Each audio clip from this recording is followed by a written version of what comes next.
Inktober, a challenge where most people would rather be enjoying pumpkin spice and, well, pumpkins. So I have to find a way to enjoy myself. So we're drawing memes today in ink. Just fun stuff because I want to talk about my heavily traumatized children. Anyway, let's go. So this is my baby Hope. No clever storytelling, just Hope, that's her name. She had other names, but I was debating on all of them and they were pretty meh to me. So Hope is a human, where versions of fairies, were creatures, and demons all live together in not harmony, but there are scenarios where they hate each other, others love, have great relationships, have their own tragedies and beautiful moments in life. Hope is a single woman in her early 20s who is extremely smart. She has amazing sense of machines and super good processing skills, but never actually had friends, so social skills were out the window. Just constantly surviving by stealing clothes, finding food in the trash. I put her in this meme because book smart doesn't always mean street smarts and strategy. And I love this girl, who can learn Latin but doesn't have the idea how to have a proper conversation with a person and constantly just has brain farts. She's in danger and it looks like she's dying, crying her eyes out, going, Why? Why is this happening to me? It's such a fun one. Hope is super expressive. When I started drawing her, she flowed in such a silly way. And I just love the way I draw her in the gestures and little poses. She's the reason I kind of want to know what the tone of my stuff will be. Because yeah, you can have all the intense moments. Some of the best series I've watched had those. But some of the ones that actually resonated with me were the ones where they had a lot of limitations on what they could show and could say. So they had to be really creative about it, which I think helps a lot with creativity. Having those limits on what's to do. Because yeah, it's weird in a indie animation scene where a lot of people are going into the more adult projects. There's just a charm to shows that can't curse and have to think more about what to say when it's like a character is supposed to say, I'm gonna kill you, but instead they just say like, the end is near for you, my dear. You know? Look at how it is. Plus, I want my family to watch it and not think, what's wrong with this chick? Why does she live with us? The next one is Samuel Orion. He's very protective and he's inspired by a character my friend had and myself. At the time it was like, oh, I'm gonna ship myself with this character, and it's like, oh, this this character is actually pretty good. This is basically kind of like my little son. Say hello, child. I made him street smart and social smart, but refuses to do what other people would say is small talk. Yeah, he refuses to do that. His relationship with Hope when he first meets her was like, who is this child? Where did you come from? She was really trying to learn from him and has seen, but as seen in the image, she's actually losing him. I imagine she's saying, here's your newest secretary, and he's like, so your mother is coming? Samuel is really more of the big older sibling type who really takes care of you, does his best, is really interested, but also has his own interests and just wants to make sure everything's okay. He's got his own issues and he doesn't want to bring you into that. Maybe it's not the most interesting issue, some people might think. Like, he doesn't have a heavily angsty backstory, but not every character should have one. It's just really interesting when you can get someone who maybe they haven't seen everything, but they still can be someone you think has seen everything. But he's a great kid and he is 7 feet tall. He's just tall. That's all. That's one of my favorite parts of him. Tall man. And he is drinking coffee like there is no tomorrow in the next one.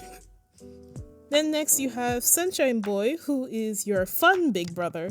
Brings you snacks at 3 a.m. if you ask and just gets into trouble with you. Kegu desu. He was made for a ship, technically. I had one for Sam, and then I wanted him to have friends, and then we shipped him with another character, and so on and so on. But in this version, he's basically single, and good luck trying. I'm not. He's too busy to have a girlfriend. He's what you call a beastman, and yeah, I know, not original, but he's mine. He's a wolf beastman, and he can shift between a more human-like form to their animal counterparts. Animal with legs and walks around and talks like a human. Yeah. He's also extremely smart, like Hope, he just refuses to use. Well, not like Hope. Hope has moments. He just sometimes refuses to use his knowledge. And he's really just sunshine in a bottle. He is really fun. You can look at him and he's just like, hey, and you're immediately friends with him. He's basically like a puppy. But he joined Sam in his business. Basically, he's the manager. And now they do all the things they have to do together. He's goofy, he was raised by his mom, loves kids, and the reason why he was a chemist in the first place was I need to find a way to protect my family. So he knows a lot of stuff about chemistry, biology. He knows that range of science, but not the machine aspects. So him and Hope really get along. And Sam is basically just, they're friends. They're definitely friends. It's just, you never really understand why. Next you have Oliver. That's it. Oliver. He's a fae and so very tired of it all as well. And that should, you take away his flask, you will lose a finger. Or 10. But he's efficient, he's smart, he's coordinated, he's quite a formidable fool. But it's taken a lot out of him most days. He's really old and he doesn't look like it, but he's gone through continent to continent, jumping around, escaping someone who wishes him dead, drinking as a result, and made no mistake, I love this man. He is broken, he is unhappy, and I will bring him life one way or the other.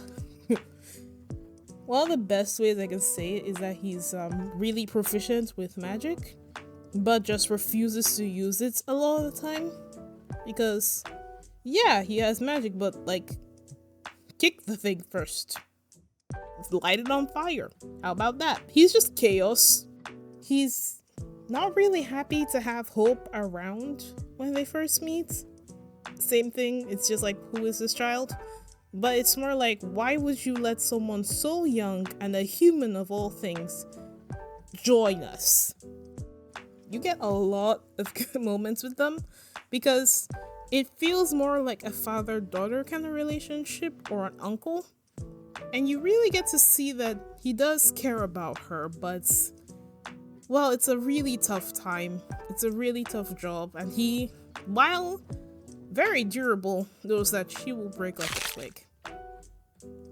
I don't know his complete story yet. I don't know a lot of their complete stories yet. But I do know that, for now, enjoy this piece of him being a little drunk. I have a running joke that if he's drinking, he's sometimes faking it to make you leave him alone. The only time he will ever get to a point where it's like, I'm actually so drunk out of my mind, he will pass out. No, nothing, just passes out on the desk. Right now, I really want to make something with them and with my other projects because for the sake of a more consistent upload schedule and to actually draw more without actually feeling like the world is ending, I would want to draw everything. I want a more chill vibe, more fun videos where we can talk and just draw. I talk, you draw in the background. And it's more fun that way. I hope you have a fun day. Thank you for watching me draw memes of my characters. Come back again for more fantasy art and shenanigans. And I will see you next time. Bye-bye! Enjoying wet leaves and pumpkins. Wait, what is in this script?